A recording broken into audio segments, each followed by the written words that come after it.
I've been up, I've been down, and I feel so much better when I leave the town. Like them open spaces in the wooded ground, country souls in the back block shies. There things didn't change much. This time it rolled by. Hello, good morning, Liz. Good morning, Kevin. Kev, great to speak to you. I'm calling from down in Melbourne, Wurundjeri country, as we call it. Oh, God, you're a long way away, my friend. I am indeed, but I've been really getting a lot out of your amazing new release. 4 full CDs worth of songs going all the way back to 1967, I believe. Is that right? Yeah. I suppose it's a real, well, it is a payment journey, right up, and, I'm still writing some of them on the spot, Yeah. 2014. It's a fair spread, isn't it? It certainly is. I've sort of just been trying to think about how it all sort of sits together for me, and I was just... I spotted a little article online the other day that it seemed to match in my mind, because it was talking about, I don't know if you've ever seen the Japanese vases, that they're broken vases that are repaired with gold, and it's the art form. It's called kintsugi. I don't know if you've ever seen that, but your work on this collection to me strikes me as you're bringing together these things in a way. It's highlighting the imperfections and the history that's there in an amazing way. Like, for me, it brings a lot home. So I tell you what, I think that's about the best description I've heard. You put your finger on it, because one of the really hard parts of the whole thing was trying to get a running order length. yes. 41 songs and different themes and different, focuses all together, and trying to put the whole lot so it makes sense. So, it's not spliced. It's still connected through. So Yeah. that's a damn good frame description. You should be doing the reviews, mate. Well, it's all going up online, so if people feel it in the same way, I just hope that people really take, the time to get what's going on, because you've got a lot of things that bind it together. I mean, having a family history myself that's both Aboriginal, Irish and whatnot. What part of the actual country were you raised in down there? I've always lived within the Kulin Nation on Wurundjeri or Bunurong land. Holy mackerel! So what was your nearest big town? Oh, it's Melbourne. Yeah. This is like ground zero down here. Oh, I thought you'd be, okay. Well, geez, you got the whole of that bloody saltwater mob in your blood. Yep, saltwater, freshwater, and this is, I'm in a little neck of the woods along the Yarra River here. Crikey, true. So, they call the people of Barak and, Bunjil Nation, the Wurundjeri people are the Yarra tribe, as they call them, or Yarra Yarra. Yeah, well, the other thing with recording that too, the concept was not to have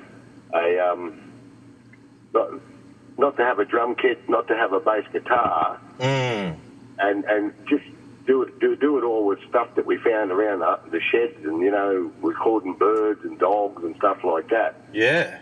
And the other thing is to record one take. Yes. Don't have rehearsals.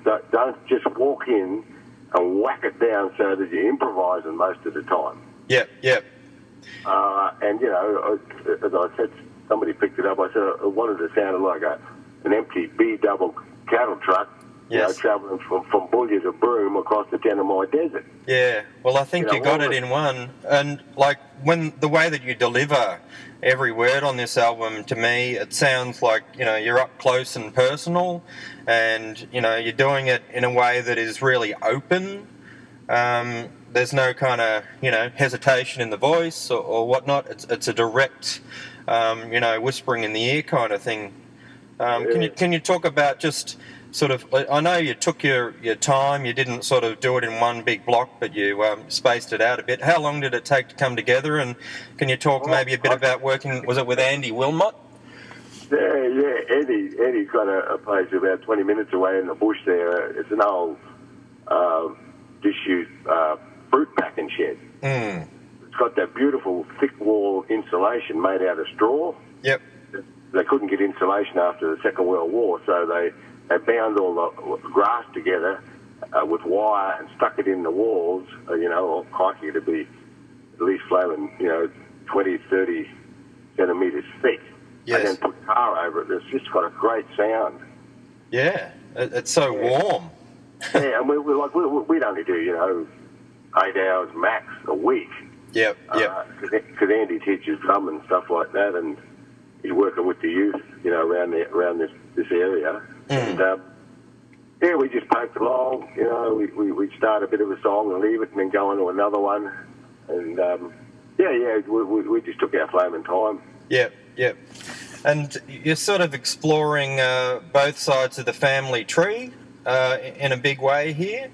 And, I guess there's good reasons why there's a pretty strong Irish and Indigenous link in this country. Yeah, well, that was, again, a spontaneous, unplanned part of the recording. This Irish film crew came over and they were documenting how that connection between Ireland and Australia through music. Mm. And looking at how once the Irish went up the economic ladder, they, in a sense, become the oppressors. Yeah. Because when you look at the, Ned Kelly, his judge was Irish and his hangman was Irish. Yeah, that's true. Redmond Barry. Yeah, well, the funny part was that when they left, this chap said, "Look, I do poetry." This Irish fella, would you mind just putting a ditch to it? And we were, filming in Andy's studio or his packing shed, and I just pulled the ditch out and I said to Andy, "We'll just roll the tape." And this fella did the poetry over it, and then he did it in Gaelic, and I just thought he was the MC. But when they left a beautiful coloured brochure on the flaming thing, on the desk and all the bloody table. And I read it and I found out that he's Louis Dubois. He's one of the biggest performance poets in Ireland. Wow. And not only that, he's a doctor. He's the director of Irish dance and music at the University of Galway. Yeah, right. And I didn't know. Never knew it until they'd gone. So I put that in on the album because I thought that the words are really fantastic because he's looking from the outside in, and he lived over here for a fair while too. Yes. Wally Kelly knew him. Yeah. Well, yeah, he sounds like he's speaking with a fair bit of insight right there. And I think, what sort of strikes me, Kev, with, reading about the sort of people that you list as influences, it seems you've always had a very open mind to whatever kind of grabs you, and that there's a real sort of depth and range to your inspirations. Can you talk a little bit about that? Oh, well, you can't rush an old rooster or go messing with a clutch hen. And actually, we did a young Murray fellow up here who was, really interested in photography and filming and that, young Josh. And we got him over and we just documented, like, how the music was made. And that was, it wound up, the ABC are going to put it on a half-hour doco in this year. But it's just natural, when the kids are shifting the chooks around, just say, you can't rush them. Yep. It's like, consumerism is so flaming, how would you say, full-on acceleration to keep you consuming. Yes. And they're rushing this from one chook yard to the other. Different brands. You have Nike here and you have different car brands and stuff like that. Yep. And as you get older, you sit back and think, no, look, I'm not falling for the new iPhone. Yep. It takes a bit of, a bit of what I hear is a bit of defiance, which you can't really. You need that if you're kind of trying to resist this sort of sound grabby kind of way of doing things. You've got a lot of communication is via social media and about 64 characters or less. Were you kind of going out of your way with the 4 album release to sort of make a statement, or was it just the way you do what you do?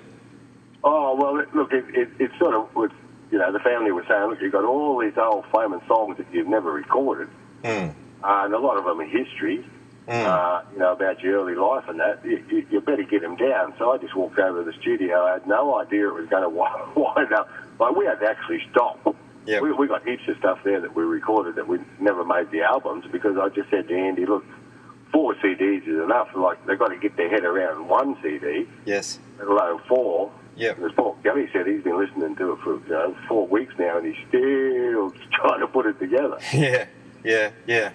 And can you tell us a bit about? It sounds like Paul gave you a bit of a nudge to get things down as well. Yeah. Paul and Jim McGeaney from the Oils, he come up and stayed for a couple of days. In fact, Jim did a couple of tracks with us. Yep. It's really great to see those people that really, know the music industry back to front. And especially somebody like Jim, like, he can play flaming anything. Yes. And their interest is, right from the concept of, basic folk acoustic music right through to the full-on, you could almost say heavy metal punk stuff. Yep. But I wanted to keep it basically acoustic, so that the younger ones, can sort of say, well, I haven't got the big Fender guitar or the Marshall amps yet, but, you can still pull it off with an acoustic guitar. Yeah.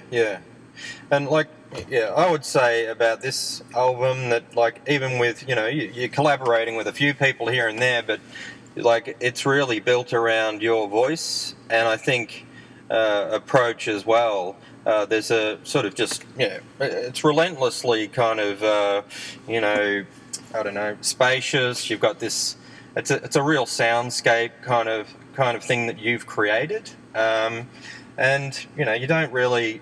I know that you don't describe yourself as a singer, but I think, the storytelling, the delivery, there's no mistaking who this voice belongs to. And, words being so important to your work over the years, I've often actually thought about what it might be like to be like a fly on the wall when yourself and Paul Kelly put together the story of From Little Things, Big Things Grow. Can you maybe sort of give us a bit of insight into how that all went down? Well, that just popped out. See, no planning.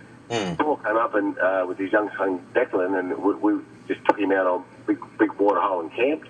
And, night time around the fire, I pulled out the mandolin and had a little basic little flaming chord progression, and he seemed interested. And then I swapped the same chord progression to the banjo. Yes. And then he picked up the guitar, and I said, look, it's pretty boring chord progression, but it'd be great to tell a story over it. And then we started, he said, well, what sort of stories? Yeah. And he had this concept of initially of a love, personal, between two individual love things, from this little thing, this beautiful love groove. That's what he was talking about. Yes. And then, I just told him the story that, from our point of view, what that Gurindji strike meant to us. I mean, we were... remember walking in on Drovin camp one night, and, Mum's got the truck sides down for the table and the tucker there, and she said, I just heard on the ABC radio news that Gurindji mob walked off. Yep. And, we as blackfellas, we said, holy bloody hell, what's going to happen here? It was 66. It was before the year before the bloody referendum. Yes. Anyway, Paul got real interested in the story, and lyrically, it came out in about 40 minutes or an hour. The basic thing was there. Wow. And it come from a personal concept of a personal love song through to a cultural love song. Yes. Well, I reckon it did anyway. Yeah. Well, it can work on, multiple levels, but I think in terms of preserving history, I guess it's an example of a song that is an actual victory historically, and it's one that has travelled far and wide because you guys put it into verse. Well, and again, it's part of that oral tradition. There's, you know, like I never went to school until I was 10, and that oral tradition was really important to us. You know, it was a way of carrying your history or events or things that happened, happy things, sad things. I mean, music and song and storytelling was just it's so much a part of the Irish culture too. Yeah, definitely. Every culture has it. It's only the last 20th century when they got this concept of copyright and selling music. Yes. Everybody owned the music before that. Yes. Would you say, like, you know, it's interesting, with that Irish and Indigenous connection, there's probably less inhibition about addressing political issues as well? I mean, you've done it in ways that, you know, they communicate a reality in a way that you kind of can't argue with. But, yeah, what would you say about your experience as somebody who, you know, is willing to sing about what you know, what you've got insight into in a world that, you know, often tries to look away? Well, God, look, I think, you know, I just sort of do the basics. I'd love people to grab hold of it, you know, even if you do hip-hop or you do rap or whatever, take the theme and make the song evolve for the next generation. Yes. You know, yes. I'm only sort of just, you know, throwing the match out in the flaming grass. Yep, yep. I mean, if you look at Cannot Buy My Soul thing that Paulie Kelly put together with all those great musos. Yep. You know, Troy Casadale and flaming Johnny Butler and Bernard Fanning and you know, Sarah Storr and all them. Yep. It's just a great way of making music. Yep. People possessing the music and making it their own, putting their own words to it, but, you know, keeping the theme of it. Yes. I think it's great. That way I don't have to be getting up on stage going jang jang and singing karaoke to my own song. Yeah. That's kind of the ultimate compliment for a songwriter, probably, isn't it? Like, you know, the way that people can just carry it further and, you know, you reach different ears and bring insights that you don't necessarily see yourself. Oh, that's right. Gee, like, people see things in the songs that, you know, I didn't even know were there. Yeah. Yeah. You know, and the way that they, as I said, they make it become their own, and that's great. It becomes our music and not my music. You know, there's so much in this society now. It's all about I, me. I mean, I've got a song title there called Butterknife Boogie, Surfing Cyberspace, trying to find I, me's identity and pop a coffee. Yeah. You know, because, I don't know, you know, it's the way of the world, I suppose, but everything's, you know, if you look at relationships, Les, it's all about what's best for me in the relationship and not what's best for us in the relationship, if you know what I mean.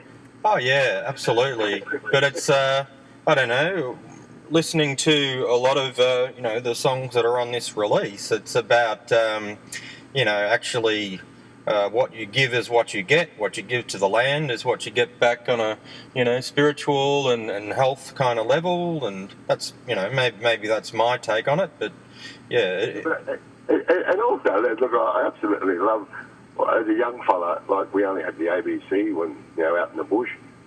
And I heard those Lomax recordings from America. Yeah. And, like, I said to Andy, look, I want to try, I just want to get this old fella that I heard. And you know, we got permission off the Lomax bloody foundation. Yep. But that old fella, you know, he's sitting with a couple of the old black fellas in the prison cell. Yeah. You can hear the echo of the prison, of the cell. And Lomax is recording his way away from the microphone, so we had to turn his voice up and try and get the crackle out of it. Yep. But that fella and he's laughing, and all the other fellas are laughing, you know. Yes. Sometimes they catch me, and I told them I never done nothing. And they say, I arrest you in advance because you're going to do something. Yeah. And it's still relevant today. Yeah, it sure is. Look at our mob. We'll arrest you in advance because you're going to do something. Yeah. That's emancipation, incarceration. You know, are we still incarcerated with our mobile phones and GPSs? They can track us all over the world. Yeah. CCTV on every corner. Well, that's right. We're in the world of surveillance, and you've got this. I don't know. On the one hand, Australia likes to. It's always been the self-professed land of the fair go, but you've still got deaths in custody and whatnot. And suicide rates that are just off the planet. Young ones, Les, like, you know, there's a lot to address yet. Like, and are we really emancipated? Well, I don't think so at this point. No, but I think that the power of your songs in basically. You've given permission to a lot of people, I would say, to basically, start to find out for themselves what is really going on. And I don't know, I feel like each time the 26th of January rolls around, coming up. there are more people who are more conscious of the contradictions and injustices that still need to be dealt with. Well, that's right. We're still basically an immature, kindergarten nation, Les, unless we recognise our history. Yeah. And we're still not in the Constitution. Yeah. We've got a fair way to go yet. Well, yeah. So, and the younger ones, they're the ones that we can look forward to take it, a step further. Definitely. It feels like between the campaign to stop the forced closure of communities, you've got a new phase, it seems, with young people stepping up, talking about treaty and things that haven't probably been seriously raised since the 80s. Well, that's right. Like Gurindji come, Mimabo come, and bang, there's still all these bloody brick walls that have been built up around the place. Yeah. And, unless they recognise us as within that constitution, and then with a treaty, they're still in kindergarten as a nation. Yeah. There's also, I guess, a lot of different opinions within the community as to whether, the constitutional recognition is a genuine move, especially in light of the Stolen Generations apology, and now you can see that child removals are at the higher levels than ever. So it's, I think a lot of people are fed up with hollow gesture politics. That's why a lot of people are saying, no, we don't want recognised, we want to see a treaty and that sort of stuff. And well, that's right, and it's got to be a consensus from the community. Yeah. We've had enough of bureaucratic lawyers and stuff wording it their way. It's got to be a discussion for a fair few flaming years, and it's got to come from the baseline. Yeah, that's it. And that takes a while, as you know. You walk into any Murray or Koori meeting, there's always opposing opinions, so it's got to be thrashed out. Yeah. Then we present that, and then they accept it. Not they present it to us, and then we accept it. Yes. Yeah. Like, I guess through music, how do you feel that you've impacted hearts and minds of the wider community that may not really have that much of a first-hand experience or understanding of things?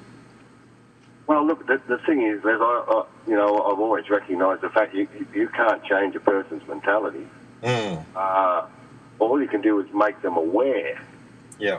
And then it's up to them to change the social engineering of their flaming intellect. Yes. You can only make them aware, and the thing is, like, through music and stuff, it's one way of doing it. I mean, if you put out a PhD thesis, there's only a very select elite who'll actually discuss it. Yep. But if you've got it, coming out of your car radio, in language that people can understand or relate to, you can make people aware, and it's I suppose in that sense it's really positive, Absolutely. And you're about to get out there on the road to... Oh, God. share some big dates. With my wheelchair. Hey? I'm going to get the grandkids to get the Woolworths trolley and push me around. Yeah, a nice cup of something warm next to you on stage. Yeah, well, the thing is that they, the festival heard about it and they said, oh, well, do you want to do it? So I thought, look, we might as well give it a flaming crack, and there's a fair couple of weeks between each one, so it gives me time to flame and with this stupid back and arthritis to sort of settle down. So, yeah, we're going to do the Perth, the Adelaide Festival, Melbourne. I'm going to do Melbourne at, I think it's the Elizabeth Murdoch Hall. Yep. Yeah, there. And then I'll do the Sydney Festival and, do Brisbane and, of course, Cairns up near home country. Yep, fantastic. Well, yeah, I know that there's a huge amount of love for you out there in the black and white communities, and you've given, I think, this country so much and so generously, and, I personally want to really thank you for that. Thank you so much, man.